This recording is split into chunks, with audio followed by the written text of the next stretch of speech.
ദേവികോ, ദേവികോ.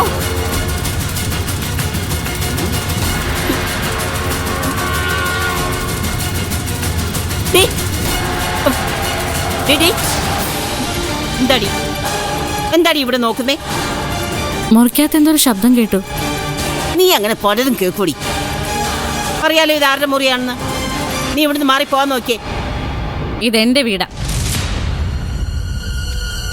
എവിടെ നിക്കണം നിക്കണ്ടെന്നൊക്കെ ഞാനാ തീരുമാനിക്കുന്നത്. അവനില്ലാത്ത നേരത്തെ നീയൊക്കെ ഈ മുറി കയറുന്നത് കൊണ്ടാ മുറിയും പൂട്ടിയിട്ട് അവൻ പോന്നത്. ഇനി മുറി കുത്തിപ്പൊളിക്കാൻ നോക്കിക്കോ. ഞാൻ ആരുടെ മുറി ഒന്നും കുത്തിപ്പൊളിക്കാൻ വേണ്ടി നോക്കുന്നില്ല. എനിക്ക് അതിന്റെ ആവശ്യവും ഇല്ല.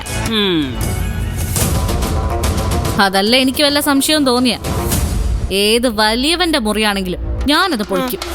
എനിക്കതിലൊരു ഭയവും ഇല്ല. എന്നാ ധൈര്യം ഉണ്ടെങ്കിൽ ഒന്ന് തുറക്കടി. എന്നിട്ട് വേണമായിരിക്കും എന്നെ കള്ളിന്നുകൂടി വിളിക്കാൻ. പക്ഷെ ഈ മുറിയിൽ എന്തോ രഹസ്യമുണ്ട്. ഇന്നല്ലെങ്കിൽ നാളെ ഞാനത് കണ്ടുപിടിക്കും. ഓ, നിന്റെ ഒടുക്കത്തെ ഈ സംശയം ഒന്ന് നിർത്ത്. നീ എന്തിനാടി എപ്പോഴും അവന്റെ പുറകെ ഇങ്ങനെ നടക്കുന്നേ? ഇനിയെങ്കിലും അവനെ ഒന്ന് വെറുതെ വിട്ടൂടെ നിനക്ക്? അവനെ കറ തീർന്ന ഒരു ക്രിമിനലാ. അവന്റെ പുറകെ ഞാൻ നടക്കും. ഓ, ഇനി എന്തെങ്കിലും തെറ്റ് ചെയ്ത കയ്യോടെ ഞാൻ പിടിക്കുകയും ചെയ്യും. അതൊക്കെ നമുക്ക് സൗകര്യം പോലെ ആലോചിക്കാം. ആദ്യം നീ മര്യാദയ്ക്ക് ഇവിടുന്ന് മാറിപ്പോടി. സൗകര്യം ഇല്ലെങ്കിലോ? മനോഹര, എടാ മനോഹര, മനോഹര ഒന്ന് ഇവിടെ വരെ വരാൻ. വരട്ടെ, അച്ഛൻ വരട്ടെ, എന്നിട്ട് തീരുമാനിക്കാം എനിക്ക് ഈ വീട്ടിൽ എന്തൊക്കെ അധികാരങ്ങളുണ്ടെന്ന്. മനോഹര,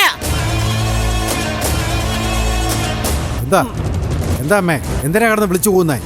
ഓ, നിന്റെ മരുമോക്ക് ഇത് എന്തിന്റെ കേടാടാ? എന്താ മോളെ, എന്താ പ്രശ്നം? എന്തിനാടാ ഇവളിങ്ങനെ ശരത്തിന്റെ മുറിയുടെ മുമ്പിൽ പതുങ്ങി നിൽക്കുന്നേ? ദേ, സംശയം ഒരു രോഗമാ മനോഹര. എത്രയും പെട്ടെന്ന് ഇവളെ ചികിത്സിപ്പിക്കാ വേണ്ടത്. എന്റെ അച്ഛ മുറിയുടെ അകത്തുനിന്ന് ഒരു ശബ്ദം കേട്ട പോലെ തോന്നി. അതെന്താണെന്ന് അറിയാനുള്ള അവകാശം എനിക്കില്ലേ അച്ഛ? ശരത്തിന് മാത്രം എന്താ ഇത്ര രഹസ്യം? എവിടെ പോയാലും അവൻ ഈ മുറി പൂട്ടിയിട്ടേ പോകുന്നുള്ളൂ. എന്തിനിപ്പോ അങ്ങനെ ചെയ്യുന്നത്? അത് നിന്നെ ഒന്നും അവന് വിശ്വാസം ഇല്ലാത്തോണ്ടാ. ഓ, വിശ്വാസം ഇല്ലെങ്കിൽ പിന്നെ എന്തിനാ ഇവിടെ താമസിക്കുന്നത്? അത് ശരിയാണല്ലോ മുത്തശ്ശി.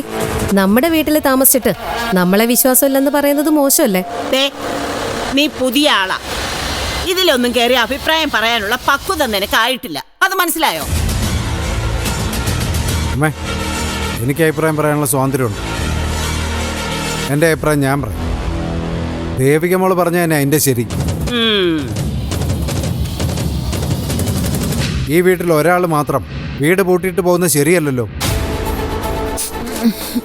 വീട് ദേവികമ്മയുടെ പേരിലായ സ്ഥിതിക്ക് ഈ വീട്ടിൽ ഏത് മുറിയും കയറി പരിശോധിക്കാനുള്ള സ്വാതന്ത്ര്യം ദേവികമ്മക്കുണ്ട്.